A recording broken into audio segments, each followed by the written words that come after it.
आज के इस कार्यक्रम में उपस्थित है हमारे साथ आचार्य मेहुल भाई। मेहुल भाई का वैसे तो मैं योग्य व्यक्ति नहीं हूं उनका परिचय देने के लिए, परंतु अब घड़ी ऐसी है कि वह परिचय मुझे ही देना पड़ेगा। तो आप सभी के समक्ष उनका परिचय मैं एक बार विस्तृत परिचय कराना चाहूँगा। आचार्य मेहुल भाई वर्तमान में संस्कृत आर्य गुरुकुलम के संचालक है और संस्कृति संवर्धन संस्थान के मैनेजिंग ट्रस्टी है। आचार्य मेहुल भाई ने परम पूज्य विश्वनाथ दातार गुरुजी के पावन सानिध्य में 14 वर्ष तक वेद, वेदांग, उपनिषद, आयुर्वेद, पंचगव्य जैसे विषयों का गहन अध्ययन किया है। गुरु सेवा में रहकर विश्वनाथ गुरुजी के कृपा पात्र बने हैं। 2003 तक वाराणसी में पूज्य विश्वनाथ गुरुजी के मार्गदर्शन में चिकित्सालय, गर्भ विज्ञान केंद्र की जिम्मेदारी निभाई और मंत्रोषधि सुवर्ण प्राशन मूवमेंट को अनेक प्रदेशों तक पहुंचाने का कार्य किया। 2007 से उपनिषद, गीता प्रवचन, गुरुकुल प्रवचन एवं विभिन्न विषयों पर विभिन्न प्रवचनों की सीरीज विभिन्न नगरों में शुरू की। पूज्य गुरुजी की शिविरों का संपूर्ण संचालन विश्वनाथ गुरुजी ने आचार्य मेहुल भाई को दिया और आचार्य पद से अलंकृत किया। 2010 में गुरुजी के देहावसान के बाद आदरणीय मेहुल भाई जी ने हेमचंद्र आचार्य गुरुकुल में प्रधान आचार्य के रूप में कार्य किया। 2013 तक आचार्य रूप में कार्य किया और 2013 से 15 तक भारत भर में गुरुकुल शिक्षा व्यवस्था के प्रचार एवं प्रसार हेतु अनेक शिविर सेमिनार किए। 2015 में राजकोट में संस्कृति आर्य गुरुकुलम स्थापित किया और जिस गुरुकुल की छाव में अपना जीवन संवारा था उसी गुरुकुल शिक्षा व्यवस्था को पुनः स्थापित करने हेतु अपना जीवन संपूर्ण समर्पित किया। 2018 में संस्कृति आर्य गुरुकुलम के आचार्य पद के बाद गुरुकुलम में संचालित डॉक्टर पाला फार्मेसी राजकोट के डायरेक्टर पद पर नियुक्त हुए और भारतीय औषधियों का निर्माण करने के लिए जन जन तक पहुंचाने के कार्य का विस्तार किया। 2019 में कोरोना के समय ऑनलाइन क्लास प्रवचन शुरू किया और यूट्यूब पर विभिन्न विषयों के आयुर्वेद, अध्यात्म, दशगव्य, वैदिक कृषि जैसे अनेक विषयों पर 2010 1000 से ज़्यादा वीडियो किए जो आज भी यूट्यूब पर उपलब्ध है। 2022 में सुवर्ण प्राशन मूवमेंट में 5 लाख बच्चों तक आचार्य जी ले गए और 2022 से 31 मार्च को वर्ल्ड रिकॉर्ड में स्थान प्राप्त किया। तो आज आईआईटी की इस पवित्र भूमि पर आचार्य जी का आईआईटी संस्थान के और हमारे संस्कृत सेल के जितने भी यहाँ पर स्टूडेंट्स और उससे जुड़े हुए यहाँ पर स्थापित लोग जो है उन सभी की ओर से आपका स्वागत, अभिनंदन करते हैं। तो कार्यक्रम को विलंब न करते हुए मैं आदरणीय आचार्य जी से निवेदन करूंगा कि कृपया आप मंच पर आए और आज हमारा मार्गदर्शन करें। भारतीय संस्कृति के अनुसार गुरु बैठना चाहिए, ज्ञान देने वाला खड़ा हो और लेने वाले बैठे हो, तो ये थोड़ा इजी नहीं है। तो ये कई कुदरत ने संयोग कर दिया ऐसा कि इजी नहीं रहा। तो अभी जो भाई ने बात की तो संस्कृति आर्य गुरुकुलम के विषय पर लगभग आप अवगत नहीं होंगे, तो 2-3 मिनट में परिचय देकर उसके बाद आज का जो मेरा विषय है संस्कृत और साइंस, यानी संस्कृत एंड साइंस, यानी कि जो हम वैदिक साइंस की बात करते हैं, विज्ञान की बात करते हैं, उसमें अभी के काल में समाज में क्या क्या जरूरी है और हमारा दायित्व क्या है इसमें, तो इसके ऊपर थोड़ी मैं बात रखूंगा। सबसे पहले तो कुछ जो विज्ञान थे वो नष्टप्राय थे प्रायोगिक रूप में, तो उनको विश्वनाथ गुरुजी ने जो जीवन दान दिया है उसकी मैं थोड़ी बात करके मैं आगे जाऊंगा।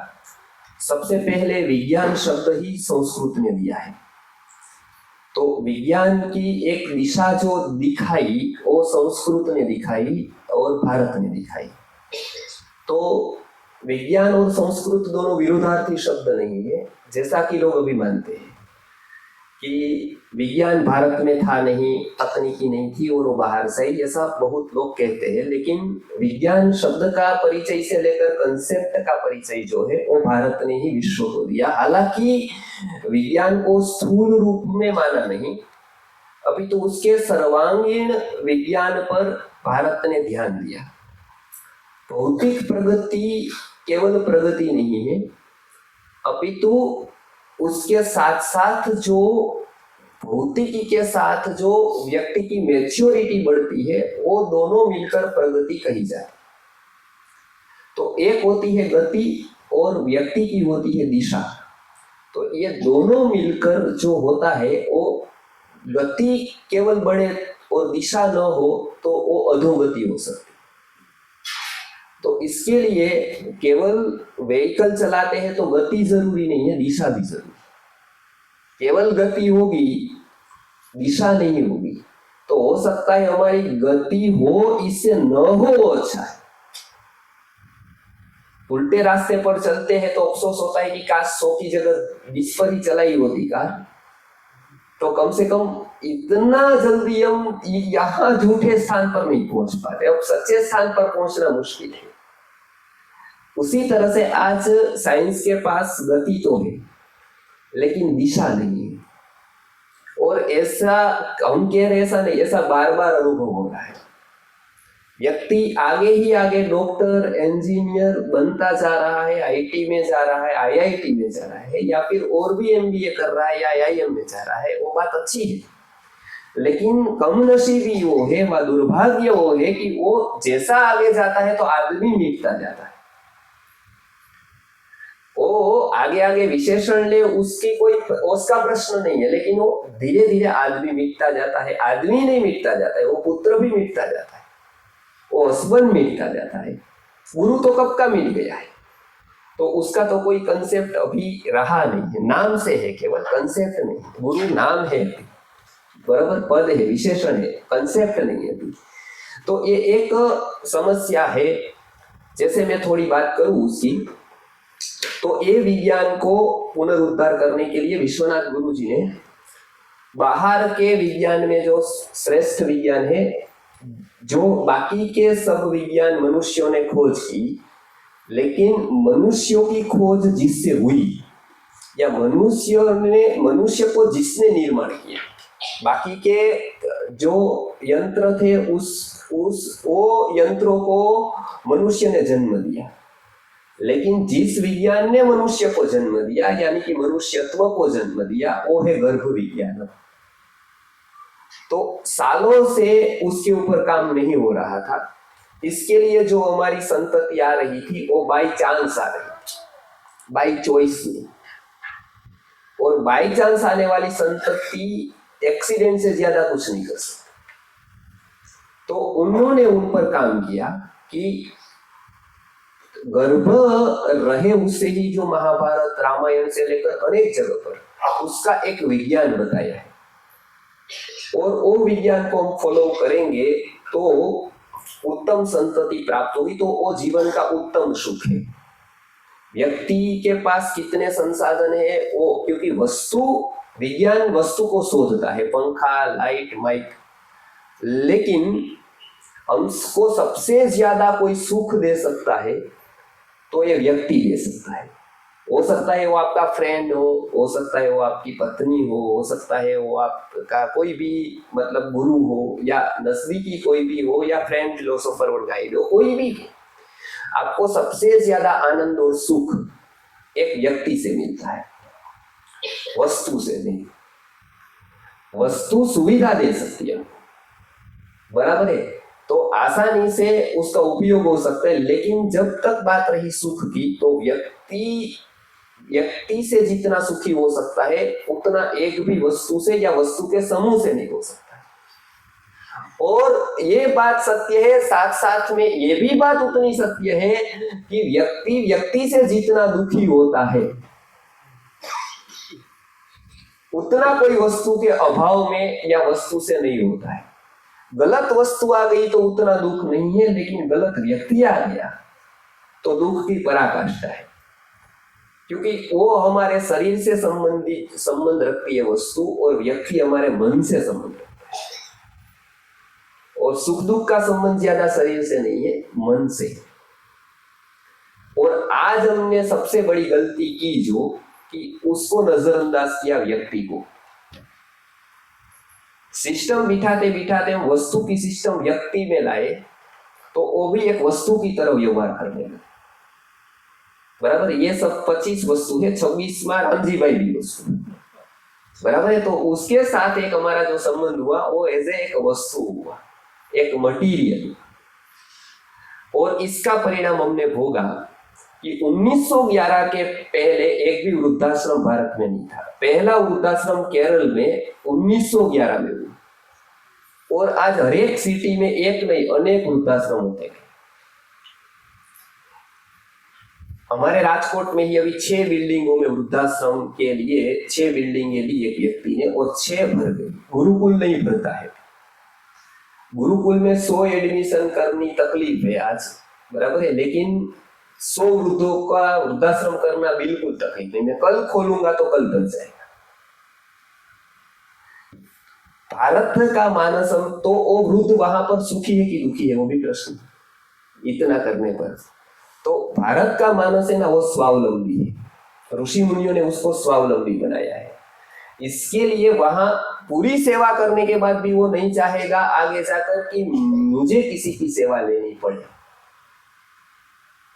जहां जहां पर उसको डिपेंडेंसी आती है वहां वहां पर उसको गिल्टी कॉन्शियस होता है, गिल्टी फील होती है कि कहीं ना कहीं मेरा दुर्भाग्य है कि मुझे किसी की सेवा लेनी पड़ती या मैं किसी के अधीन हूं, बराबर है। इसके लिए भारतीय मानस को अनुकूल नहीं है। लेकिन आज स्थिति ऐसी है कि हमने वो विज्ञान हम भूल गए हैं, इसके लिए ये परिणाम आया है। तो इसके लिए सबसे प्रथम काम करने की जो जरूरत है वो गर्भ विज्ञान पर है, एक कारण है। दूसरा कारण यदि शरीर का हम देखें तो भारत में आज आंकड़ों के अनुसार देखें तो 50 लाख से ज्यादा अंध लोग हैं, ब्लाइंड है। 1 करोड़ और 20 लाख से भी ज्यादा दिव्यांग लोग हैं, बराबर है। ये आंकड़े कह रहे हैं, उससे संख्या बहुत अधिक है, लेकिन आंकड़ों के अनुसार इतनी। अब वो किसे हुआ तो आश्रम वाले को जाकर पूछते हैं हम कि भाई ये अंध क्यों होते हैं, तो वो लोग जवाब देते हैं कि भगवान किसी को आंख देता है, किसी को नहीं देता है। भगवान क्यों नहीं देगा, ऐसा भी प्रश्न हमको होता है, तो बौद्धिक उत्तर नहीं है। जब हम रामायण में देखते हैं तो केवल 2 अंध लोगों की बात आती है, श्रवण के माता पिता की। और महाभारत देखते हैं तो 2 प्रसिद्ध व्यक्तियों की बात आती है, एक धृतराष्ट्र और एक अंधतम ऋषि। तो अब 50 लाख क्यों हो गई, मतलब कहीं गलती हुई। हम कुछ ऐसा विज्ञान था जो भूल गए, बराबर है, जिसको हम विज्ञान कहते थे, जिसका संबंध विशेष ज्ञान से था। यानी कि हमारे पास जो जनरल नॉलेज है, सामान्य ज्ञान है, ये विशेष ज्ञान की बात है। तो ये विज्ञान हम भूल गए, इसके लिए ऐसा हुआ। तो पूज्य गुरुजी विश्वनाथ गुरुजी ने एक गर्भ संस्कार का कंसेप्ट दिया, उसकी मैं थोड़ी बात करके आगे जाऊंगा। वो कंसेप्ट ऐसा है कि बच्चे को जो गर्भ में जो हम सिखा सकते हैं, गर्भ में जो हम स्वास्थ्य प्रदान कर सकते हैं, बच्चे को स्मृति पर बुद्धि पर जो गर्भ में काम कर सकते हैं ना, ऐसा 100 यूनिवर्सिटी नहीं कर सकती। क्यों? क्योंकि गर्भ में वो पैसिव है। और ज्ञान लेने की सबसे उत्तम अवस्था बताई गई जब व्यक्ति पैसिव हो जाए। एक्टिव होगा ना तब वो फाइटिंग है गुरु और शिष्य की, जैसे आपकी और मेरी हो रही है। आपका पूरा माइंड चालू है, एक्टिव है, इसके लिए मेरी सब बातें आपको अच्छी नहीं लगती। अभी कल था मेरा व्याख्यान था, कल वहां पर गोविंद प्रभु जी ने आयोजन किया, तो लोगों ने 2 घंटे 2.5 घंटे के बाद मुझे बताया कि आपकी 2 बातें मुझे बहुत अच्छी लगी। इसका मतलब बाकी 98 बातें अच्छी नहीं थी, वरन 2 ही उसको अच्छी लगी, क्योंकि 2 उसके मन को सेट हुई, बाकी 98 सेट नहीं हुई। उसका मतलब क्या है, वो एक्टिव था। तो वो इस तरफ गेहूं को रखता था, इस तरफ पत्थर को रखता था, छलनी लेकर बैठा। तो 2 बातें उसको ऐसी लगी कि नहीं ये मेरे साथ हो सकती है, तो ये बराबर है, बाकी के विषय पर ये ठीक है। ये बोलते जाते हैं, वो बोलने के लिए, मेरे लिए नहीं। पैसिव अवस्था में क्या होता है कि वो उसका कुछ नहीं है, जीरो है वो, तो वो पूरा ज्ञान ले सकता है। तो पैसिव अवस्था ऐसी होती। इसके लिए गर्भ विज्ञान पर उन्होंने काम किया और उन्होंने जो 10,000 संस्कार करवाए, एक भी व्यक्ति अंध या अपंग नहीं, और वो कंसेप्ट उन्होंने भारत को प्रदान किया बिना कोई स्वार्थ के, एक भी रुपया लिए बिना, कि आप इस तरह से साइकोलॉजिकली यदि गर्भ अवस्था को पालन करोगे, ऐसे नियम पालन करोगे, तो उसका जो माइंड बनेगा, उसकी बुद्धि आएगी, उसका जो शरीर का स्वास्थ्य होगा वो अलग होगा। पहले से ही आप काम करो मूल से।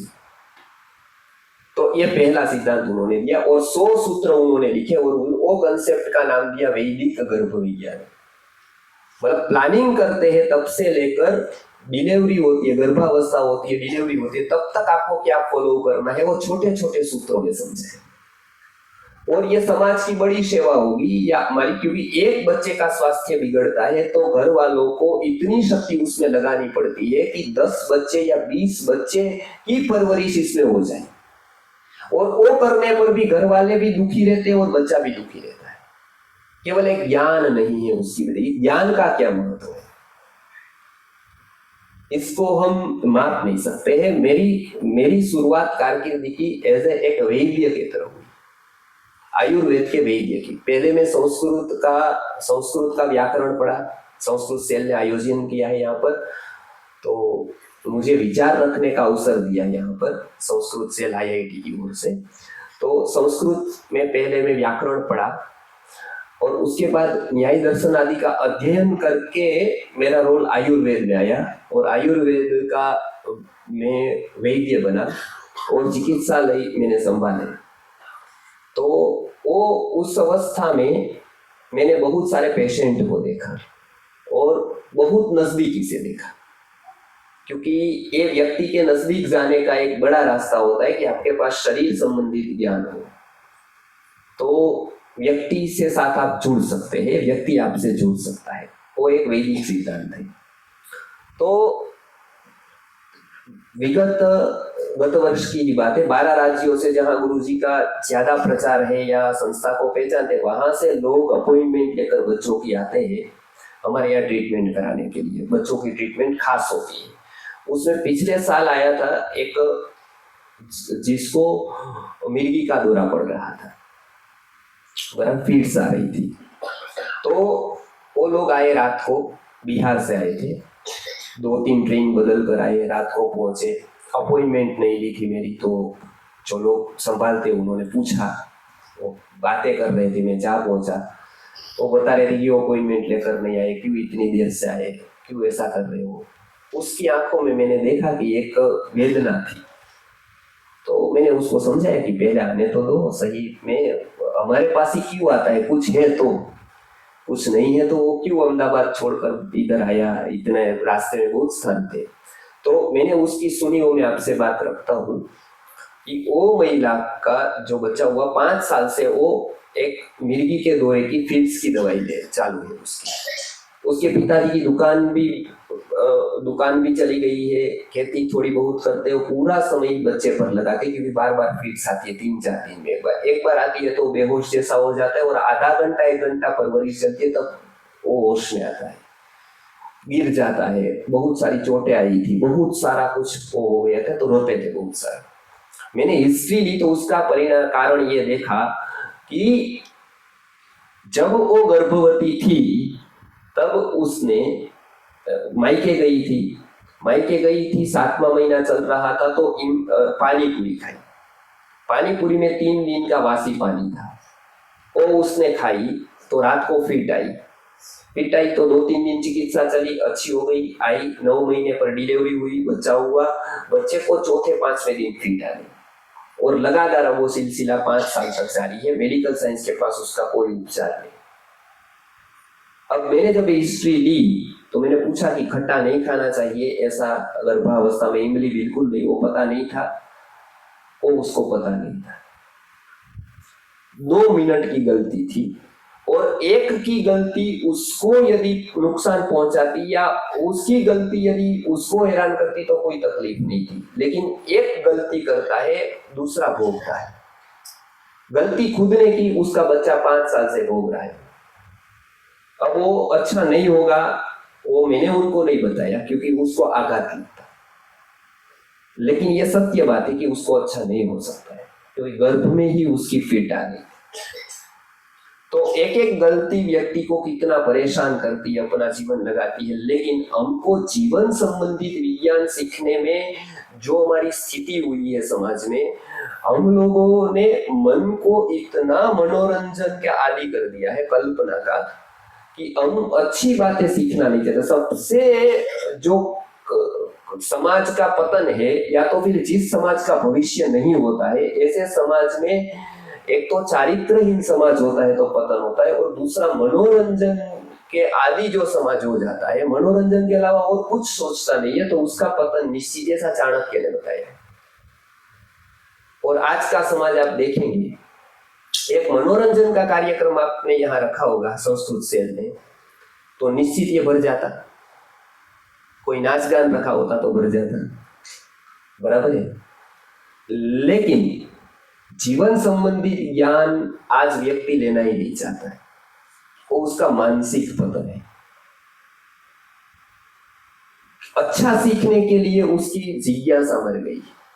और आयुर्वेद में ऐसा बताया है कि आपका शरीर स्वस्थ कब है, आप कभी भी खा सको ना कुछ भी, तो मानना आपकी अग्नि जीवंत है, आपका शरीर स्वस्थ है।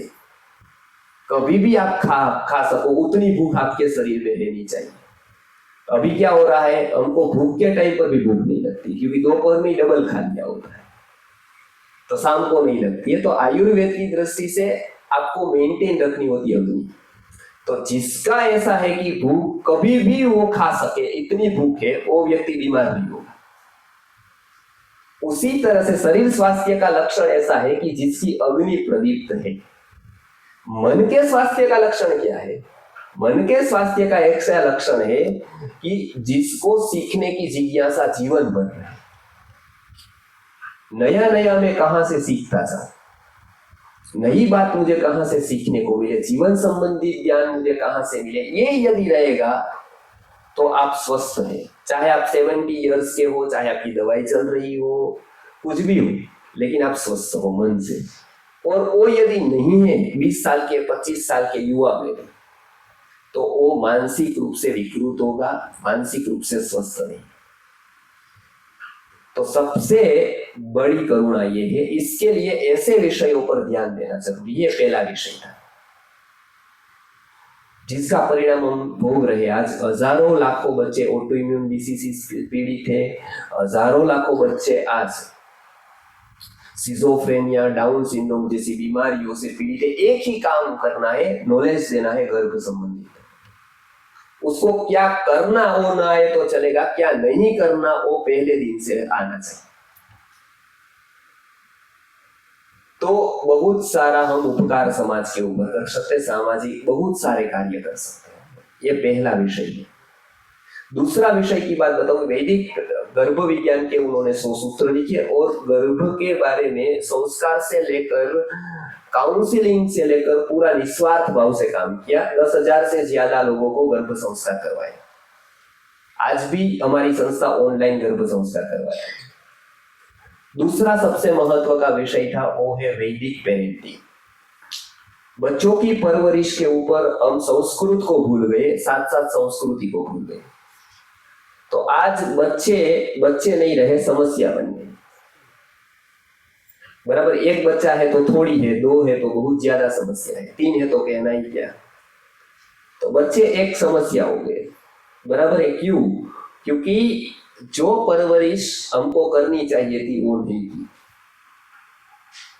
गर्भ में गलती हुई तो बच्चे क्या हुए? चंचल हुए, क्रोधी हुए, क्योंकि हमने गर्भावस्था में प्रॉपर फॉलो नहीं किया। हमने क्या किया? गर्भावस्था में हमने एक अपने रीत से सर्वे किया था।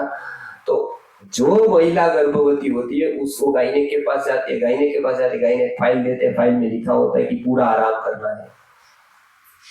तो आराम करना है मतलब क्या करना है वो पता नहीं है, लेकिन आराम करना है। आराम करना है मतलब वो क्या करती है? टीवी सेट पर बैठ जाती है और रिमोट देकर सीरियल देखती है। सीरियल में सबसे ज्यादा जो सीरियल देखी जाती है वो होती है डिटेक्टिव सीरियल्स, सीआईडी जैसे, बराबर है। वो हमारी जो श्रद्धा होती है, विश्वास होता है, उसी को घात करता है। डाउट सिखाती है, पहले डाउट मेंटालिटी क्रिएट करती है। और सबसे ये साइकोलॉजी की दृष्टि से आपकी ये मेंटालिटी हुई, आपको किसी के साथ जमेगा नहीं, जीवन भर के लिए आप बेकार हो जाओगे। यदि आपके माइंड में डाउट है, आप श्रद्धा को श्रद्धा कर ही नहीं सकते। श्रद्धामयो यम पुरुषः यो यस् श्रद्धस्स एव सः, जो गीता बता रही है, उसको आप कितना भी चाहोगे, वो मेंटालिटी आप क्रिएट नहीं कर पाओगे, क्योंकि आपने पहले से ही पहला एक्सपोजर जो दिया वो डाउट कर दिया। और डिटेक्टिव सीरियल से गर्भवती महिला देखती है तो पहला एक्सपोजर वो आ जाता है। दूसरा जो है हॉरर शो, जो भयभीत होती है, ऐसी सीरियल्स हम देखते हैं। बाद में डिसुम वाला, बाद में बहुत सारे कुछ ऐसे चित्र और पिक्चर्स देखते हैं। उसका परिणाम बच्चे में चंचलता की एकाग्रता नहीं आती। अब वो चंचल होता है तो संभालना मुश्किल होता है। अब चंचलता है, वो दोष को दूर करने के लिए, उससे छूटने के लिए हम उसको मोबाइल पकड़ा देते हैं, क्योंकि उससे छूटना है अब किसी भी हालत में, बराबर है। पहले 10 लोग थे तो 10 को परवरिश हो सकती है, एक की नहीं हो पाती है, एक छोड़ता नहीं है हमको। तो उसके लिए हम क्या करते हैं, चूहे बढ़ गए तो हम सांप लाते, उसको साफ करते चूहे को, लेकिन सांप और खतरनाक हो जाता है फिर। तो आज क्या हो रहा है कि वो चंचल थे तो उसको छुड़ाने के लिए मोबाइल पकड़ाया। अब वो मोबाइल नहीं छोड़ता है, अब वो माँ को छोड़ देगा, मोबाइल नहीं छोड़ेगा। अब मोबाइल लेते हैं तो वो विरोध करता है हमारा, वो डांटता है, उसको लगता है कि जीवन का सब कुछ छीन लिया मोबाइल से। तो ये समस्या आ गई, क्योंकि हमने साइकोलॉजी, मनोविज्ञान का अध्ययन नहीं किया। तो प्रत्येक व्यक्ति को, खास करके मैं कहता हूँ जितने भी शिक्षक आए, जो लोग पढ़ाने का काम करते हैं, सोसाइटी में प्रचार का काम करते हैं, वो मनोविज्ञान नहीं जानता है तो गुरुजी बताते कि एनाटॉमी एंड फिजियोलॉजी का ज्ञान बिना का डॉक्टर, एनाटॉमी एंड फिजियोलॉजी के ज्ञान बिना का डॉक्टर पथरी निकालेगा कि किडनी निकालेगा? संभावना क्या है? किडनी निकालेगा ना। मनोविज्ञान जाने बिना हुआ शिक्षक या प्रचार, ये क्या करेगा, ये माइंड में से गलत निकालने की वजह से सही निकाल देगा। ये दोनों बराबर के। तो उसका अध्ययन नहीं किया तो बच्चों की साइकोलॉजी हम नहीं समझ पाए, और बच्चों की साइकोलॉजी नहीं समझ पाए तो आज क्या स्थिति है भारत देश के परिवार व्यवस्था की। तो नेशनल क्राइम रिकॉर्ड ब्यूरो नाम की एक संस्था है, जिसके आंकड़े जी न्यूज भी यूज करता है। उन्होंने ये भारत की स्थिति को देखते हुए बताया कि प्रतिदिन 211 बच्चे घर छोड़कर चले जाते हैं और 31 बच्चे आत्महत्या कर लेते हैं। ऐसी परिवार की दुस्थिति हुई। अमेरिका को आप देखिए, और एक में बहुत सारे कारण है साइकोलॉजी, क्योंकि हमने मनोविज्ञान का बच्चों का कभी भी ख्याल नहीं रखा उस दृष्टि से। और दिन प्रतिदिन बच्चे हिंसक होते जाते हैं, दिन प्रतिदिन केयरलेस होते जाते हैं। वो सबसे बड़ा घातक है।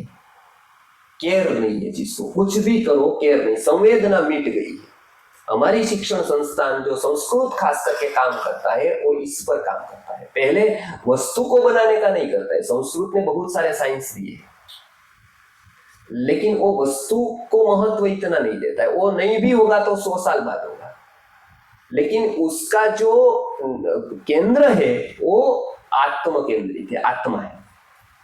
उसका जो है वो चैतन्य केंद्र है, जड़ नहीं।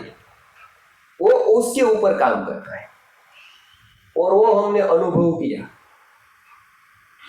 कि वो चेतन के ऊपर काम करेंगे तो परिणाम क्या है। तो वो विज्ञान जो भूलते जा रहे, संस्कृत में वो दिया है और प्रायोगिक दिया है। ऐसा नहीं है कि केवल बात है उसकी। ये शिक्षा व्यवस्था हमको घर पर शिक्षा इस तरह की देनी होगी बच्चों को, नहीं तो आगे आने वाली पीढ़ी है वो उसको हम कंट्रोल नहीं कर पाएंगे। ये एक बहुत बड़ी सामाजिक समस्या है। ये इसी मुंबई की बात करूं मैं, YouTube आप देखते होंगे लगभग, उसमें भी आप ऐसे वीडियो देखें जो जगह से सुला दे से। यूट्यूब पर रेमंड वालों ने एक वीडियो डाला है, उन्होंने प्रेस कॉन्फ्रेंस की थी और इंटरव्यू दिया है। वो उन्होंने जो यहाँ पर न्यूज वालों ने ली, वो हमारे प्रोग्राम में आए थे, उन्होंने मेरी राय पूछी उसके ऊपर। राजकोट में रिकॉर्डिंग हुआ है उसका। तो रेमंड के जो मालिक थे उसने 10,000 करोड़ की कंपनी की, सिंघानिया जी, बराबर। उन्होंने इंटरव्यू में ये बताया कि सब पेरेंट्स को, भारत के पूरे 10,000 करोड़ की कंपनी खड़ी की, मैंने 10,000 सेकेंड्स दी हो बच्चों को, ऐसा मुझे याद है। तो ये पहली। दूसरा उन्होंने संदेश क्या दिया, उन्होंने ये दिया कि अब मैं माता पिता को सबको बोलता हूं कि सब कुछ अपने पुत्र को मत दे देना, बराबर है, नहीं तो ऐसा हाल होगा जैसा मेरा हुआ है। ऐसा करके वो रोकर बता रहे हैं यूट्यूब पर वीडियो में कि मैंने अपना एक घर रखा था 4 मंजिले का, जो मेरा ड्रीम हाउस था, उसमें उसका नाम था दस्तावेज में, तो वो भी मुझे खाली करवाया और एक भाड़े के फ्लैट में मुझे भेज दिया। आज स्थिति ऐसी है, मेरे पास पैसे नहीं है, 10,000 करोड़ की कंपनी मैंने दे दी, 4 मंजिले का मकान भी मेरे से खाली करवा दिया गया और ये फ्लैट रहा मेरे पास। तो वो दुख अपना व्यक्त कर रहे हैं। पूर्वोत्पीड़े तड़ागस्य परिवाह प्रतिक्रिया, बराबर है, ये संस्कृत का एक है। तो वो बता रहे हैं अपनी आप। तो उसने मुझे पूछा था आपकी क्या बात है उसमें, कि आप क्या कहना चाहते हैं, इस विषय के एक्सपर्ट हैं आप। तो मैंने बताया कि वो उसने बताया वो आधा सत्य था। गलती वो नहीं हुई कि बच्चे को उसने चाबी दे दी, ऐसे तो राम को भी चाबी दे दी थी, ऐसे तो कृष्ण को भी दे दी थी, ऐसे तो सबको चाबी दे दी थी अपने पिता ने, बराबर है। उसने दे दी, वो नहीं गलती हुई। उसने जो नहीं दिया ना, उसकी गलती हुई। उसने सीधी चाबी दी, वो गलती हुई। उसको बहुत कुछ पहले देना चाहिए था, चाबी से पहले, बस वो रह गया। चाबी देने के टाइम पर बेस नहीं था, वो चाबी लेने का उसका। और जहां पर व्यक्ति योग्यता के बिना कुछ भी इस संसार में मिलता है, वो फायदा नहीं नुकसान ही करता है। तो गलती ये एक नहीं कर रहे हैं, हजारों लाखों लोग यही गलती दोहरा रहे हैं, क्योंकि बच्चों का मानस नहीं समझ पा रहे हैं। बच्चों का मानस हम नहीं, तो बच्चे कैसे हमको रखें, बच्चे कैसे हमारी अपेक्षा है, बच्चे कैसे हमारा कुछ अच्छा भी काम आगे ले जाएंगे, कैसे वो सीखेंगे कुछ भी, क्योंकि हम कुछ जब डालना चाहिए था तब नहीं डालते हैं। और गुरु जी का मैं एक संस्मरण करके सही शिक्षा क्या है, संस्कृत में क्या होता है, उसकी बात आगे ले जाता हूँ। वैदिक पेरेंटिंग के कोर्स की बात में बात करता हूँ। बहुत बड़ी एक कॉलेज बनी राजकोट में। राजकोट में कॉलेज थी, बहुत धनी व्यक्ति ने वो बनाई और बहुत लोगों ने उस पर एप्रिसिएशन लेटर दिया कि ये संस्था बहुत ही अच्छी है। अच्छे अच्छे पॉलिटिशियन आए, अच्छे अच्छे सामाजिक धार्मिक नेता आए, महापुरुष आए, सब लोगों ने बताया कि एक अच्छी कॉलेज है, साइन करके दिया कि ये मैं एप्रिशिएट करता हूँ। क्योंकि उनका जब प्रवचन रखे तो बच्चे सब आ जाए व्यवस्थित रूप से, युवा आ जाए, खड़े हो, नमस्कार करे, प्रार्थना बोले, ओंकार का ध्वनि करे, तो बस जाए तो विदाई दे, सम्मान करे, फोटो निकाले, तो संस्था अच्छी, बराबर है। गुरु जी को बुलाया कि आप एक बार आइए हमारी संस्था के, आप राष्ट्रपति अवार्ड है आपको, और बहुत सारे अवार्ड है, और बहुत सारे अवार्ड को मना किया है, वो बहुत बड़ी बात है। अवार्ड मिले वो महत्व का नहीं है, वो बहुत बड़े अवार्ड को ऐसे सहज ना किया है कि नहीं ये इस विषय का नहीं है, मैं नहीं हूँ योग्य इसके लिए। तो बहुत प्रभावित थे गुरु जी से। तो गुरु जी ने बताया कि कोई बात नहीं, शिक्षण संस्था देखने के लिए आऊंगा। तो मुझे पहले ये बताया मुझे देखना क्या है, शिक्षण देखना है कि स्ट्रक्चर देखना है, बराबर है। स्ट्रक्चर देखना है तो मैं बोलूंगा कि इसका स्ट्रक्चर बहुत अच्छा है, और शिक्षण देखना है तो मैं शिक्षण की बात करूंगा। तो बोले नहीं, शिक्षण देखना है। आप कब कहे व्यक्ति को भेजो, बोले शिक्षण कोई और की दृष्टि से नहीं देखा जाता, कोई और दिखाए और मैं देखूं, वो शिक्षण नहीं, वो स्ट्रक्चर है। जैसे आप अपना घर दिखाए और मैं देखूं, लेकिन ऐसी बात नहीं है कि आप अपना चारित्र दिखाए और मैं देखूं, आप अपना शिक्षण दिखाए और मैं देखूं, नहीं। वो आप डिग्री आपकी दिखा सकते हो और मैं देख सकता हूं। आपका शिक्षण तो मुझे विजन होना चाहिए कि आपने क्या पढ़ा है, उसको शिक्षण कहते हैं, जो कोई और दिखा नहीं सकता है। वो व्यक्ति अपने आप ही उसको पता चल जाता है कि ये शिक्षित है। बाकी कोई दिखाए और उसको देखे तो वो शिक्षण है। जैसे आपकी भूख कोई और नहीं दिखा सकता है, आपकी प्यास कोई और नहीं दिखा, बयां कर सकता है, झूठ भी हो सकता है, आपको नहीं भी हो सकती है भूख, क्योंकि वो आप उसको अनुभव और महसूस कर सकते हैं और नहीं कर सकता है। गुरुजी ने बताया कि जरूरी नहीं है, मैं अपने आप देख कर आऊंगा वहां। देखिए, शिक्षण की शुरुआत क्लास से नहीं होती है, बाहर से होती है। क्लास में कैसे बैठते हैं बच्चे, उससे शिक्षण नहीं नापा जाता है, वो बाहर कैसे जाते हैं उससे नापा जाता है। तो गुरुजी ने क्या किया, कॉलेज के जो एंट्री गेट था वहां पर आकर 2 गार्ड को मिले और बताया कितने बजे आते हैं, क्या करते हैं। सहज भाव से पूछा सब कुछ, तो बोले 12 से 1 बजे तक हम नहीं जा सकते यहाँ पर, ड्यूटी पूरी करनी। क्यों? 12:30 पर सब लड़के छूटते, BCom, SY, FY, SY, TY के छूटते, इस तरफ से लड़कियां छूटती। तो लड़के उसकी छेड़ती न करे, लड़के उसको शरारत न करे, ठीक से लाइन से जाए, बाइक है तो ठीक से निकाले, ये सब के लिए हमको यहाँ हाजिर होना पड़ता है, बराबर है। तो हमको 12 से 1 बजे तक को छुट्टी कभी नहीं मिलती है। अच्छा, तो अंदर कितने लोग हैं? बोले 32 प्रोफेसर है और दूसरे स्टाफ मिला दे तो ऑलमोस्ट 50 लोग, लेकिन 32 प्रोफेसर है। अच्छा, तो आप लोग यही काम कर रहे हैं? बोले सालों से यही काम कर रहे हैं, लोगों को कंट्रोल कर रहे हैं। आप नहीं होते तो क्या होता है? तो बोले 1-2 युवा एक छेड़ती कर देता है, 1-2 भीड़ जाते हैं, झगड़ लेते हैं। अच्छा, तो आप 2 लोग ये काम कर रहे हैं, दोनों को लाइन में लगा रहे। तो प्रश्न हुआ कि तो 32 अंदर क्या कर रहे हैं? 2 यहाँ ये कर रहे हैं, दोनों को लाइन में लगाने का, तो अंदर 32 क्या कर रहे हैं? बराबर है। तो ये प्रश्न। तो फिर किसी ने पूछा कि संस्था, तो बोले कि वाकई ये आश्चर्य, ये अच्छी ही है, क्योंकि पूछा कि कितना पढ़े हो आप? एक बोला मैं 4 पास हूँ, और एक बोला कि मैं बिल्कुल स्कूल ही नहीं गया हूँ। मुझे ये भी बड़ी बात है कि एक अनपढ़ व्यक्ति को पढ़े हुए व्यक्ति को कंट्रोल करने के लिए 2 अनपढ़ व्यक्ति चाहिए। मतलब अनपढ़ व्यक्ति सिखाएगा कि तुझे छेड़ती नहीं करनी चाहिए, तुझे लाइन में निकलना चाहिए, बराबर है। और ये सालों से चल रहा है, सालों से ये दोनों सिखा रहे, कंट्रोल कर रहे पढ़े हुए लोगों को। तो ये सबसे पहली बात उसने नोंद कर दी गुरुजी ने, नहीं बढ़िया है ये। तो फिर बाहर निकले, कहाँ से आए थे वो ब्यौरा लिया, बराबर। एजुकेशन वाला व्यक्ति सामने वाले को देखेगा ना, उसका वो स्कैन हो जाएगा, उसको बयां करने की जरूरत नहीं है, वो स्कैन हो जाएगा। उसको पता है कहाँ हड्डी टूटी, कहाँ पर ब्लड नहीं पहुंचता है, वो डॉक्टर को बताना नहीं पड़ता, एक्सरे काफी है।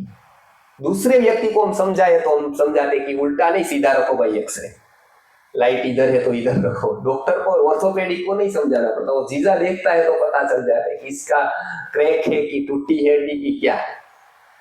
बस शिक्षित व्यक्ति वो होता है कि उसको पता चल जाता है मुंह देखकर कि ये आदमी कितने पानी में है। तो गुरुजी ने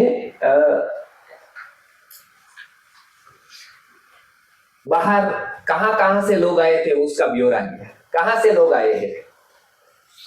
तो पता चला कि गोंडल, जयपुर, वीरपुर, जूनागढ़, इस साइड से लोग अप डाउन करते रोज बस से। एक्सप्रेस बस आती है, उसमें लोग पास वाले होते हैं, पास वाले अप डाउन करते हैं। तो पूरी बस 12:30 पर वो छूटते हैं, लगभग 1 बजे तक बस आ जाती है, भर जाती है, चली जाती है। तो गुरुजी बराबर 12:30 पर आ गए गाड़ी लेकर, अपने लोग थे शिष्य 4-5, तो उसके साथ आ गए, खुद बस में चढ़े। उनको बोला ड्राइवर को, गोंडल मिलते हम सीधा, मैं बस में आता हूँ।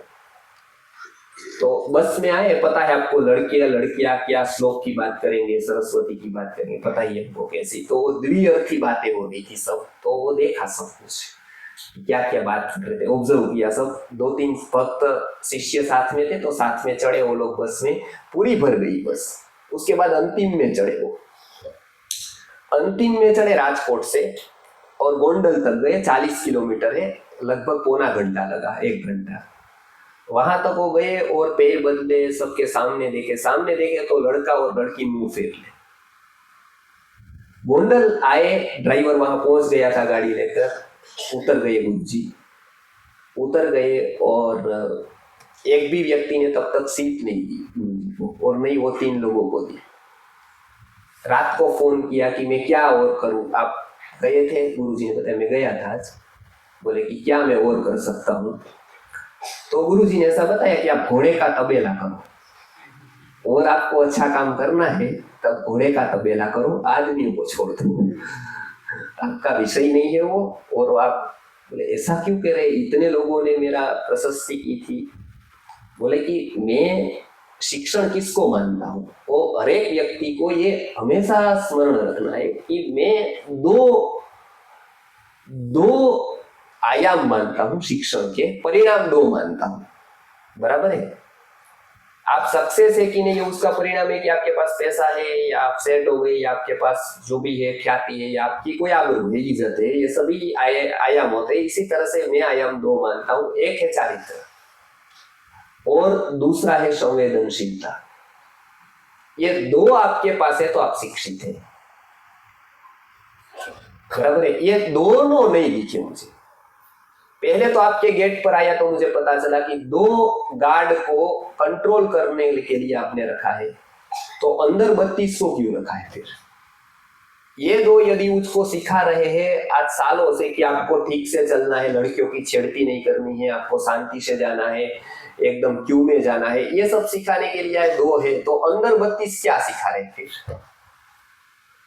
अंदर 32 प्रोफेसर कर क्या रहे? वो क्या सिखा रहे? ये सब जीवन की प्रारंभिक वस्तुएं है, ये सिखाने के लिए तो बहुत, ये तो पशु से भी बदतर है। ये सब गाय छोड़ते और 3 दिन उसको ट्रेनिंग दे, गाय भी लाइन से चलती, कुत्ता भी लाइन से चलता, ये सालों तक ठीक नहीं चल रहा है। मतलब घोड़े को काम करना चाहिए, घोड़ा ठीक से चलेगा। बोले इतनी ट्रेनिंग आप घोड़े को दे दोगे तो 100% घोड़ा एक ही लाइन में चलेगा, आदमी नहीं चलता है।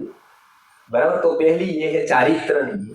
दूसरा, मैं बस में गया तो वो मैं राष्ट्रपति अवार्ड में जे है, मैं शिक्षण का इतना काम किया हूँ, मेरे पास इतना नॉलेज है, गुरुकुल शिक्षा व्यवस्था की मैंने स्थापना की है, पूरे भारत को पंचकोश विज्ञान का ज्ञान मैंने प्रदान किया है, ये सब जान ले उसकी कोई कैपेसिटी नहीं, और ऐसी मैं अपेक्षा भी नहीं रखता हूँ उसके पास से कि ये मैं जान ले। मेरा मन कितना उत्तम है या मेरा आत्मा कहाँ पहुंचा हुआ है वो तो उसकी कैपेसिटी यही नहीं कि वो जान पाए, उसकी मैं अपेक्षा भी नहीं रखूंगा। लेकिन मेरा शरीर 70 साल का है वो तो उसको पता है, मेरा शरीर तो देख सकता है कि वो 70 साल का है, मेरी दादा की उम्र का है, और मेरे जो साथ आए उसके पापा की उम्र के, वो तो वो देख रहा था। उसको खड़ा हुआ देखकर जितने भी 65 लोग थे, एक को भी ये विचार नहीं आया कि मैं मेरी सीट दे दूं। और ये विचार आज नहीं आया ऐसा नहीं, आएगा भी। तो अब वो सीट नहीं छोड़ सकता है आधे घंटे की, वो आप क्या राष्ट्र का कल्याण करेगा और वो क्या कर सकता है आगे से, इतनी संवेदना आप नहीं दे पाए, वो कड़वा सकता है। और ट्रांसफर नहीं हुई है क्योंकि आपको कहीं जो पढ़ाने वाला था उसके पास भी शायद नहीं हुई। तो ये एक विचार दिया जो आज हम फेस कर रहे हैं, कोरोना के समय पर फेस किया। बराबर है? राजकोट में पूरी हॉस्पिटलें थी, वेंटिलेटर था, मैं जा जाकर रिक्वेस्ट करता था, उनको फोन करता था कि पेशेंट है हमारे पास आए हैं, अभी ऑक्सीजन की जरूरत है, वेंटिलेटर है। मुझे पता था उसके पास वेंटिलेटर है, ऑक्सीजन है, सारा कुछ। वो वहां पर जाकर हमको बयां करते थे, और पूरा पाला फार्मेसी 15 बीघा का फार्म है हमारा, फार्मेसी है, वहां पूरी सेवाएं चालू की थी, तो पूरा भर जाता था। लोग हॉस्पिटल में जाने को तैयार नहीं थे, रात में आ जाते थे तो कहीं पर भी नंबर आया, 8 डॉक्टर लग गए थे, बाहर नहीं जाना है बस। तो क्यों नहीं जाना है पूछने पर डॉक्टर पहले कहता था कि 5 लाख रुपये आपके पास है, 5 लाख रुपये यस कहने पर वो बेड है। वो मना करता था कि नहीं है मेरे पास पैसे, तब मेरे पास बेड है। पैसा इतना महत्व का हो गया कि आदमी से भी ऊपर हुआ।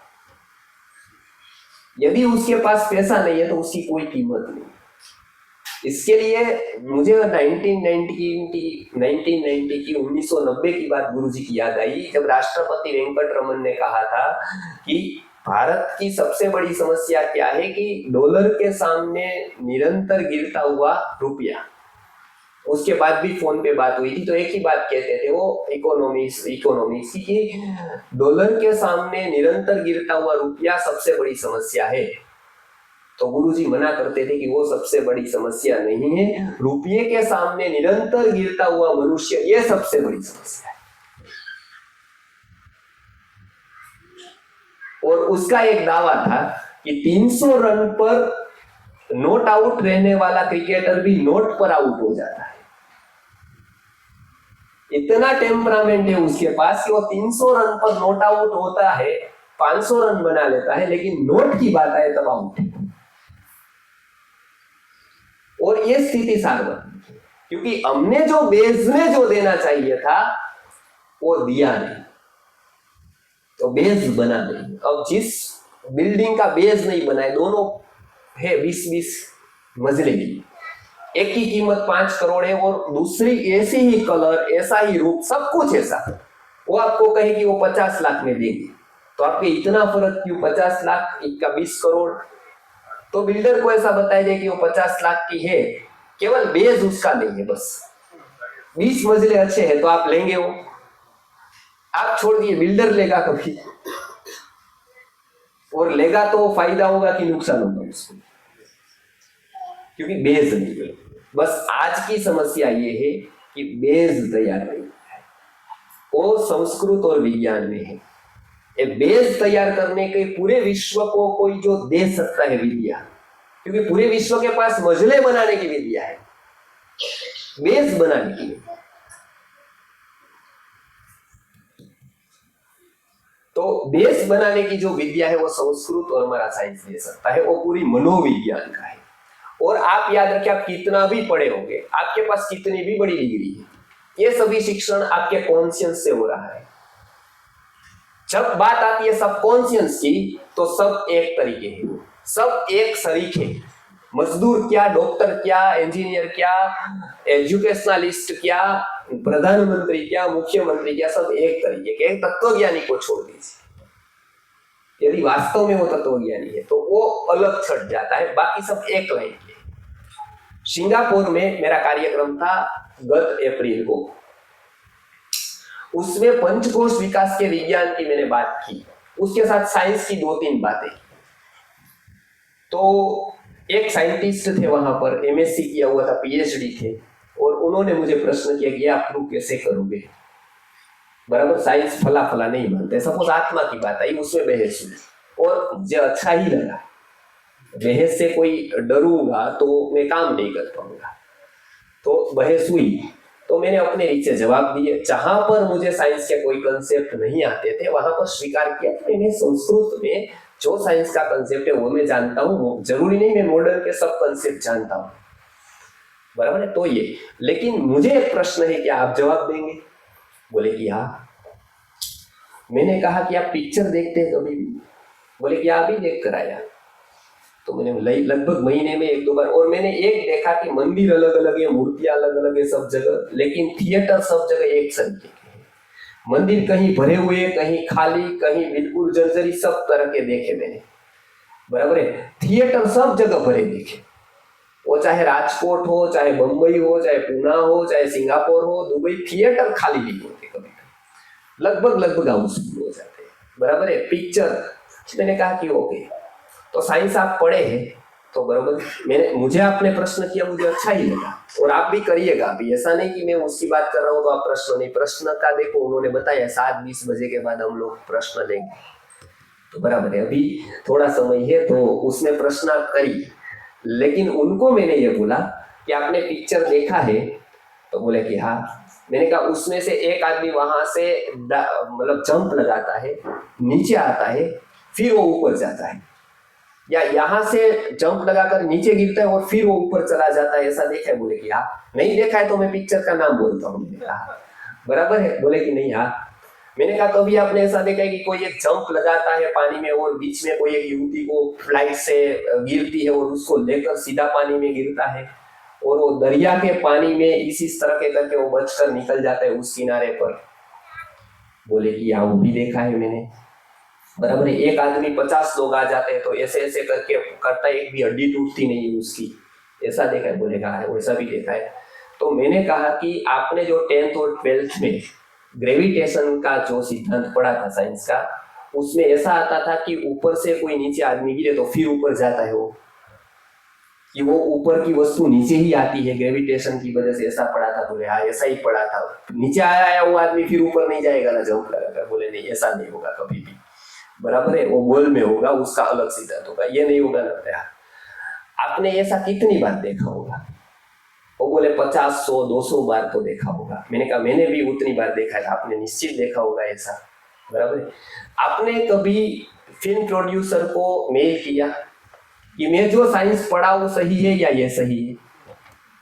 मुझे तो आप प्रश्न करते हो, मैं जवाब भी देता हूँ, मेरा वो कर्तव्य बंद है। नहीं है तो मैं मेल भी कर दूंगा आपको, जवाब और नहीं आया तो माफी भी मांगूंगा, लेकिन मैं आपको प्रश्न करता हूँ। आप बौद्धिक ऐसा आप कह रहे हो, आपने साइंस पढ़ा ऐसा आप कह रहे हो, आप अपने आप को साइंटिस्ट कह रहे हो, तो कभी आपने ये प्रश्न डायरेक्टर को या प्रोड्यूसर को पूछा, जबकि वहां आपने पैसे दिए, मुझे नहीं दिए, बराबर है? लिए होंगे तो मैंने कहा ओल वालों ने लिए होंगे जो रखा था सिंगापुर में, मैंने नहीं लिए उसका एक, मैंने वो लिया नहीं।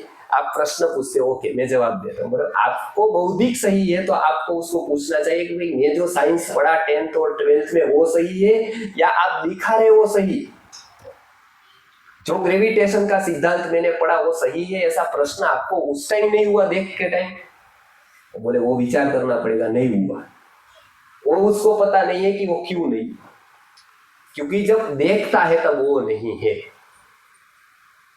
इसके लिए उसका परिणाम होता है कि वो एब्सेंट है वहां पर।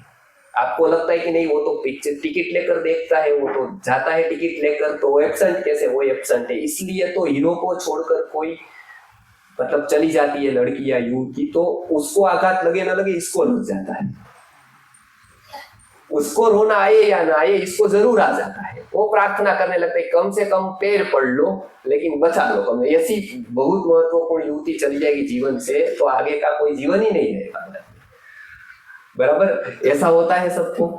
बहुत लोग तो मनोती भी मान लेते उसमें विकास उसको। और सीरियल यही पर चलती है। सबकॉन्शियस का जो उपयोग है वो बच्चों में हमने नहीं किया, मानस का हमने नहीं दिया। इसके लिए पंचतंत्र की संस्कृत में वार्ता है, सबसे पहली वो प्रैक्टिकल साइकोलॉजी उन्होंने बताई।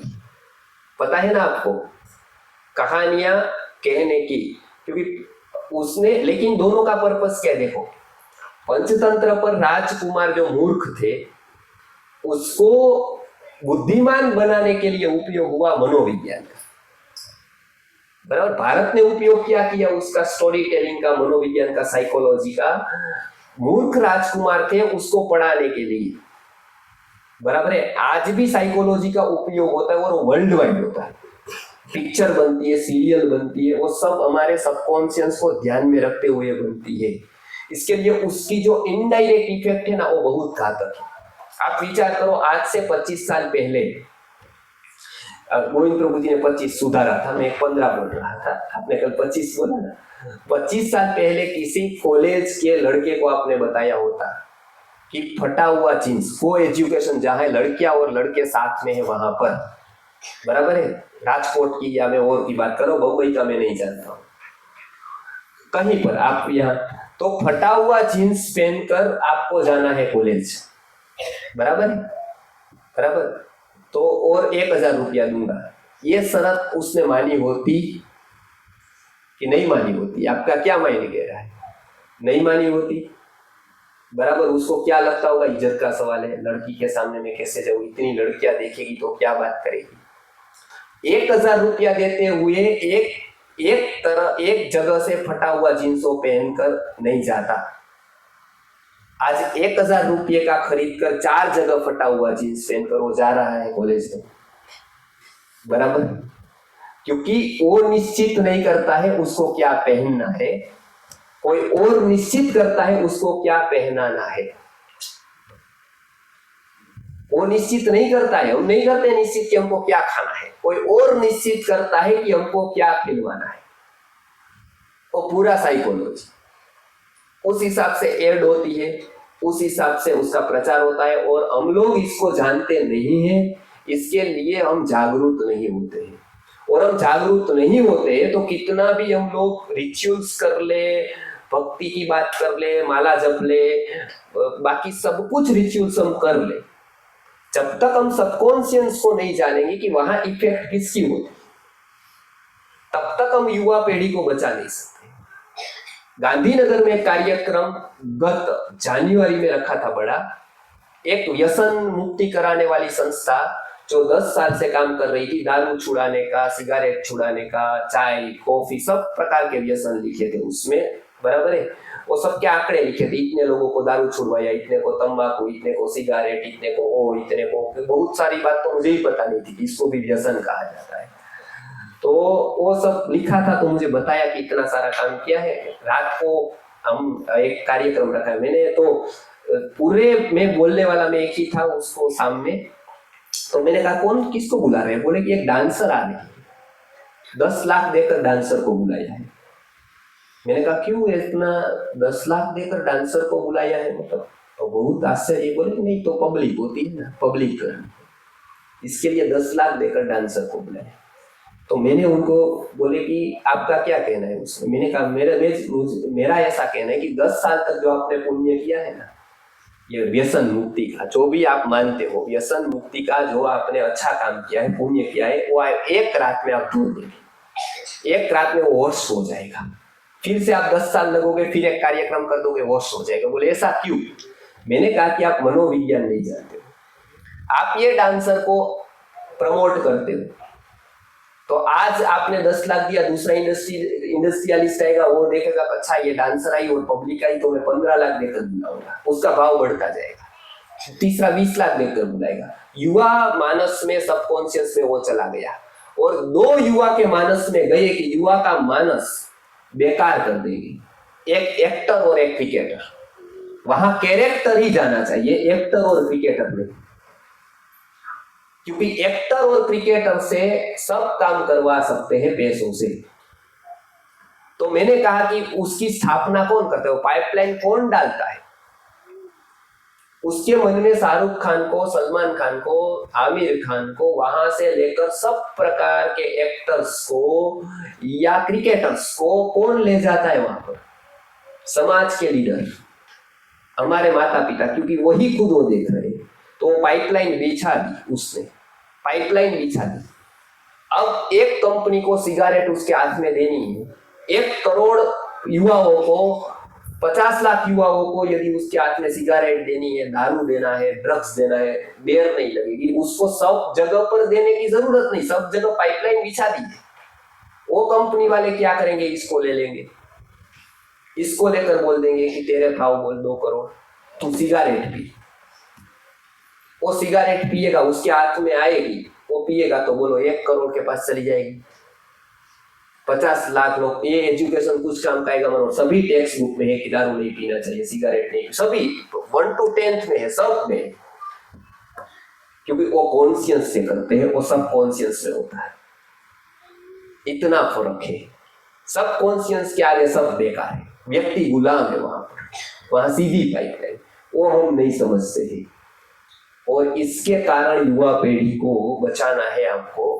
तो एक गुरुजी ने सबकॉन्शियस को देखते हुए, ये तो मैंने बहुत छोटी छोटी बात कही, लेकिन इतनी गहरी बातें हैं कि हमको सबकॉन्शियस को समझना पड़ेगा कि किस तरह से व्यक्ति के साथ काम करना होगा। हमारे बच्चों को बचाने के लिए हमको क्या सावधानी रखनी होगी। हम अच्छा देंगे, वो जरूरी नहीं है वो लेगा, उसकी एक सिस्टम होगी। किसी भी तरह से हम अच्छा देंगे तो कैसे मान लेंगे कि वो ले लेगा? जैसे गीता कोर्स में आने से जीवन में थोड़ी आ जाएगी, ऐसे 4 वेद कोर्स में आ जाने से उसके जीवन में थोड़ा कोई आ जाएगा परिवर्तन। देने वाला कौन है, किस तरह से है, उसकी साइकोलॉजी के लिए एक कोर्स था, वो है वैदिक पेरेंटिंग।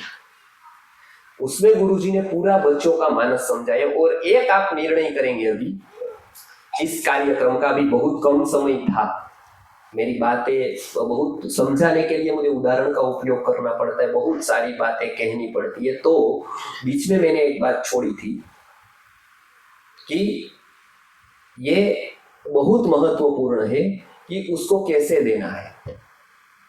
बच्चों को देंगे और लेगा ऐसा नहीं, तो साइकोलॉजी को समझना पड़ेगा। और एक काम तो हमको करना पड़ेगा, कल्पना से मुक्त होना पड़ेगा। सारे पिक्चर है, सीरियल्स है, वो क्या करते हैं, हमारी कल्पना, मन को कल्पना की ओर ले जाते हैं। तो जीवन के सत्य से हम भागते हैं।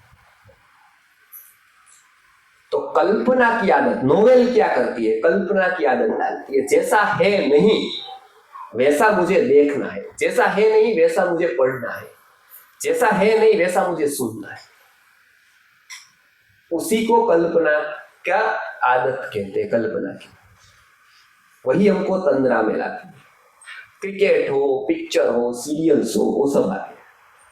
तो इसके लिए बच्चों की परवरिश कैसे करनी है, हम किस तरह से उसको संस्कार दे सकेंगे, किस तरह से हमें अपने आप को एजुकेट करने के लिए संस्कृत में बहुत सारे कंसेप्ट है, उसका उपयोग कैसे करना है, और किस तरह से हम अच्छा सीख सकते हैं।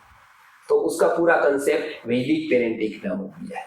बहुत ही अच्छा कोर्स है, बच्चों के स्वास्थ्य के ऊपर, बच्चों की परवरिश के ऊपर, बच्चों के विकास के ऊपर अद्भुत कोर्स है। और तीसरा और अंतिम बात, मैं 5 मिनट ज्यादा लूंगा, वो है मंत्र औषधि सुवर्ण प्राशन की मूवमेंट है।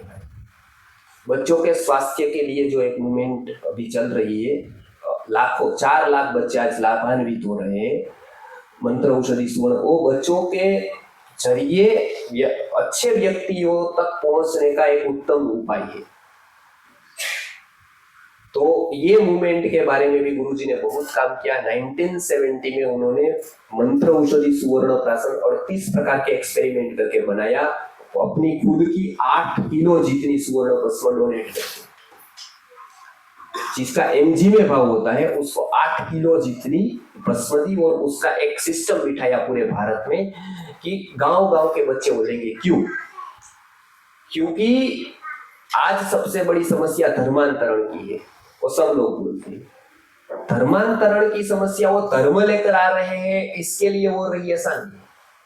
धर्म लेकर आएंगे तो धर्म के बीच में झगड़ा होगा और धर्म को हमारा धर्म हटा देगा, वो पक्की बात है। तो उसके माइंड में सबसे पहले जगह करते हैं। ये साइकोलॉजी है पूरी, बराबर है। कोई भी वस्तु की जगह बनानी है, पहले मन में बनानी पड़ेगी। मन में बनी बात में सब जगह बन जाएगी, बराबर है। तो व्यक्ति से कैसे जुड़ता है, जो कार्यकर्ता लोग आए हैं उसके लिए मैं बता रहा हूँ। खास करके जो सोसाइटी में एक्टिविटी करना चाहते हैं, या एक्टिविस्ट है, या हमारे जो धार्मिक संस्था या आध्यात्मिक संस्थान वाले जो समाज में काम करते हैं, इसको आप कोई भी नाम दो। तो व्यक्ति से 3 तरह से जुड़ता है।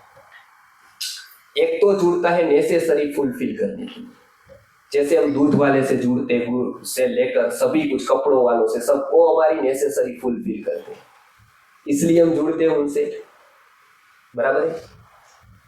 सालों तक आपका दूध देता है वो व्यक्ति, कल्लू दूध वाला या कोई भी, तो वो मानो कि सालों तक ठंड में, गर्मी में, बारिश में वो आया आपको दूध दिया, अचानक वो एक दिन मर गया, तो आपको फोन आया कि कल्लू दूध वाला मर गया, तो आप रोने नहीं लगोगे।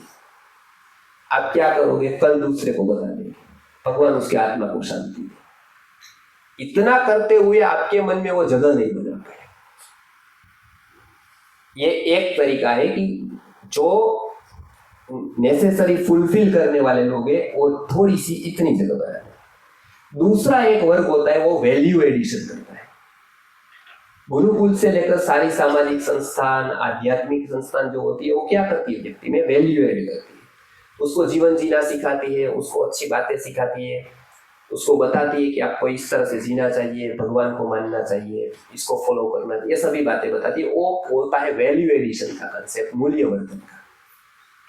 वो जगह बनाती है व्यक्ति के मानस में, मर्यादित जगह बनाती। इसके लिए वो लोगों का भी कहां तक व्यक्ति सुनता है पता है आपको? कंफर्ट जोन में वो उतना ही सुनता है। ये सारे लोग आए हैं, प्रभु जी भी इस्कॉन से आए तो बहुत सारी सुनता है, लेकिन वो मानता कितना है? वो हमको लगे उसका भक्त है, लेकिन वो जो महापुरुष है, या वो जो ओरेटर है, या तो वो जो उसके प्रमोटर है, या और कोई भी है जो वैल्यू एडिशन का काम करते हैं, उसका भी कितना मानते लोग पता है? कंफर्ट जोन में हो उतना, बराबर है। रविवार को महीने में 4 बार बच्चे की बात आए तो केंद्र पर या संस्कार केंद्र पर या फिर क्लास में, लेकिन इसको संत बोले कि आपके अपने बेटे को पढ़ाने को भेजो, गुरुकुल में भेजो, तो नहीं मानेगा। वहां उसका कंफर्ट जोन छूटेगा। इसके लिए वो माताजी भी मुझे बता रही थी कि सब जगह संख्या 1 घंटे में आने वाली ज्यादा है, क्योंकि वो उसका लाभ का है। पूरी तरह आए तो हमारे लाभ का है, वो नहीं हो रहा है। बराबर है ना? वो लड्डू के ऊपर जो खसखस डालते हैं ऊपर, उतना उसका इफेक्ट होता है। तो वो कहां तक मानता है वैल्यूएट करने वाले को भी कंफर्ट जोन में है तब तक। जहां कंफर्ट जोन छोड़ने का या वहां वो नहीं है। अब तीसरी बात आती है, वो भूमिका आती है प्रॉब्लम सॉल्वर की। कोई व्यक्ति किसी का यदि प्रॉब्लम सॉल्व करता है तो वो व्यक्ति उसके लिए हीरो बनता है। उसको कोई निकाल नहीं सकता। वो सबकॉन्शियस में इतना घुसता है उसके, क्योंकि उसने उसका प्रॉब्लम, उसने ऐसा नहीं था कि उसने उसको दिया, लेकिन ऐसा होता है कि उसका कोई प्रॉब्लम था, वो निकाल दिया, सोल्व किया। देखो, हमको भी अभी बहुत पैसा है, सब कुछ, हमारा सिर दुख रहा है, बराबर है, सब सुख सुविधा है, सब कुछ है, केवल एक सिर दुख रहा है। हम क्या करेंगे? पहले डॉक्टर के पास जाएंगे, और जब तक नहीं जाएंगे तब तक हमारा मन हमको क्या कहता रहेगा? डॉक्टर के पास जाओ, डॉक्टर के पास जाओ। बराबर है, सब कुछ है, लड्डू लाए खाए, बासुंदी ये सब कुछ है, वो पहले खाने को बोले, पहले कर डॉक्टर के पास, बराबर, क्योंकि प्रॉब्लम है। व्यक्ति हमेशा प्रॉब्लम सॉल्विंग सोचता है। क्रिश्चियनिटी ने क्या किया? वो क्रॉस लेकर नहीं आए, दवाई लेकर आए। दवाई के पीछे क्रॉस आया, दवाई इंजन बनी, कैंप किए। भगवान नहीं, भगवान की बात नहीं, भगवान सब एक है, भगवान की बात नहीं करेंगे। हम क्या करेंगे? सोसाइटी की सेवा करेंगे। हम क्या करेंगे? आपके स्वास्थ्य, आप बीमार है, बीमारी को दूर करेंगे। तो क्या हुआ? सब कॉन्शियस में उसके 2, 4, 5, 25, 50 लोगों के स्वास्थ्य के प्रॉब्लम दूर हुए, बराबर है। तो वो जगह बन गई। अब क्रॉस ले जाना आसान नहीं है, क्योंकि वहां जगह है, कुछ भी ले जा सकते हैं, अब जगह है, स्पेस हो गई। बस ये काम अब हमको करना है, जो लोग करते हैं उसको करना है। इसकी सेम गुरुजी ने मूवमेंट ऐसी थी आयुर्वेद को लेकर, सुवर्ण प्राशन को लेकर, कि एक बार समाज में, सोसाइटी में आपने अच्छा काम चालू किया, वो ऐसा नहीं करना है जो आपको जरूरी लगता है, ऐसा करना है जो उसको प्रॉब्लम लगता है। गुरुकुल सीधा नहीं ले जाना है, उसका प्रॉब्लम कहाँ है वो सोल्व करना है। तो वो स्वास्थ्य की मूवमेंट भी, जिसका नाम रखा है मंत्र औषधि सुवर्ण प्राशन की मूवमेंट, और संस्कृति आर्य गुरुकुलम के पूरे कार्य मनोविज्ञान आधारित है।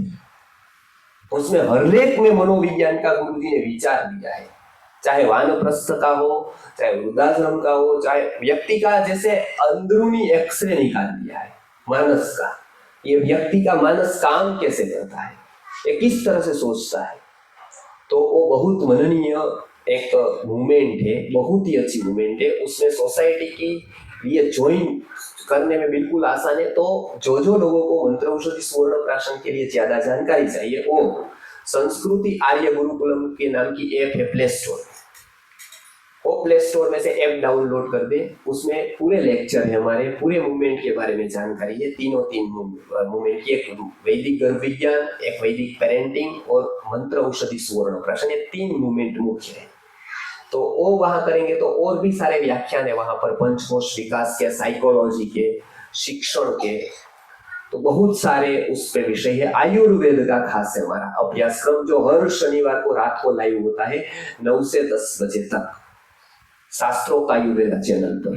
वो भी आप हर शनिवार घर बैठे आयुर्वेद सीख सकते हैं। और ये सारे कंसेप्ट हमारे जीवन के लिए, बच्चों के लिए, भविष्य के लिए बहुत जरूरी है, अनिवार्य है। तो ये मेरी बात मैंने संक्षिप्त में रखी है। मेरा विषय अभी पूरा नहीं हुआ है, लेकिन समय पूरा हुआ है। तो इसके लिए समय को मान देते हुए, मुझे पता है आपका माइंड भी टाइम कॉन्शियस है, इसके लिए जब तक आपका मन बाहर न चले जाए, लगभग गया होगा तो मुझे पता नहीं है, लेकिन उसको मैं कंट्रोल नहीं कर सकता हूँ, लेकिन शरीर जल्दी न चला जाए इसके लिए मैं समाप्त करता हूँ। तो अभी केवल हमने एक रखा था, बहुत सारी बातें बाकी है, मैं कह रहा हूँ। कल इस वहाँ पर हमने बालकेश्वर में एक रखा था इसी तरह का आयुर्वेद का टॉक, जो बहुत सारे विषयों को लेकर था। ऐसा अवसर मुझे आज भी संस्कृत सेल ने, आईआईटी के संस्कृत सेल ने दिया। आरती बेन ने मुझे उनके साथ मिलकर इनवाइट किया, तो वो मैं अपना विचार रख सका। तो आप भी ये सब जानने का प्रयास करेंगे, थोड़ा रस लेंगे ऐसे विषयों पर, तो बहुत कुछ काम संस्कृत के लिए और संस्कृत के में छिपे हुए बहुत सारे विज्ञान के रहस्यों के बारे में हम कर पाएंगे। तो उसके लिए 2-3 दिन की ट्रेनिंग अलग अलग विषयों पर होती है। स्वास्थ्य के विषय होते हैं, मनोविज्ञान के विषय होते हैं और जीवन से पूरे जुड़े हुए होते हैं। तो थियरी नहीं है, कल से उसका एप्लीकेशन कर सकते हैं, ऐसे विषय होते हैं। तो आप इसको मनन करेंगे। और भी लोग, जो लोग आए हैं संस्थानों से, उसको भी मैं बताता हूँ कि आप इसको ऐड कर सकते हैं। जरूरी नहीं है कि वो जो भी काम कर रहे हैं उसमें इसका ऐड कर सकते हैं, वो निश्चित लाभ होगा। बच्चों के ऊपर भी आप कुछ भी करेंगे तो भी वो निश्चित लाभदायक होगा। और सभी संप्रदायों को, सभी जो संस्थान आई है, उसका मैं आभार व्यक्त करता हूँ कि सब लोग इस काम में लगे। जो अभी जरूरी है, बच्चों के शिक्षण के बारे में जानना, बच्चों को परवरिश के बारे में जानना, और उसमें जो समस्या आ रही है आज ध्यान नहीं देंगे, कल की युवा पीढ़ी हमारे पास, हमारे साथ, हमारे हाथ में नहीं रहेगी। तो हम लोग जो थोड़े बुजुर्ग, हम जो लोग आए हैं, थोड़े चिंता करने वाले लोग हैं, थोड़े विचार करने वाले लोग हैं, तो इसको हम समझेंगे। गुरुजी जो 1970 से लेकर कंटिन्यूस एक बात कह रहे थे मनोविज्ञान की, युवा पीढ़ी की, तो आज हमको दिखता है पूरा। तो इस तरह से हम पुनः एक बार शिविर जब रखेंगे तब आपको हम कहेंगे। आज समय कम था तो मैं कम बात कर पाया, उस समय बहुत सारी विषयों का संवाद है, तो उसमें भी आप आ सकते हैं। बम्बई का 1 महीने के बाद कार्यक्रम होगा, तब आप सबको मैसेज मिलेगा। मैसेज मिली से आरती जी को आप नंबर लिखा दीजिएगा अपना, तो वो लोगों को ग्रुप में हमारे यूट्यूब के या फिर वेबसाइट है sanskrutigurukulam.com, ऐसे बहुत सारे माध्यमों से आप लोग बहुत सारे विषयों का ज्ञान ले सकते हैं।